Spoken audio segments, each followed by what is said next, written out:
అమ్మగాలు. అబ్బా ఏంటి సీత? మీరు అర్జెంటుగా ఐగాలతో విడాకులు తీసుకోండి.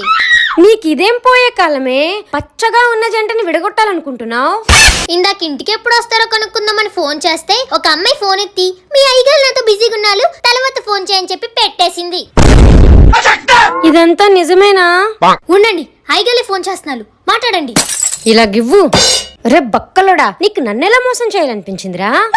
టైంకి వెళ్ళిపోయి నువ్వు దాంతో ఉండడానిక వెళ్తున్నావు? మీరిద్దరూ పురుగులు పట్టిపోతారా. నేను నీకు విడాకులు ఇచ్చేస్తాను అంతే. బాధపడకండి అమ్మగాలు. ఇంతకీ అమ్మాయి ఎవరో తెలుసా? దాని గొంతు ఒకటే బాగా తెలుసు అమ్మగాలు, మీకు వినిపిస్తాను ఉండండి. మీరు డయల్ చేస్తున్న నంబర్ ప్రస్తుతం బిజీగా ఉంది, తరువాత ప్రయత్నించండి. చూసాలా ఎంత ధైర్యం ఉంటే మళ్ళీ అదే మాట అంటుంది. నువ్వు ఇందాక విన్నది ఇదేనా? ఆ సీత.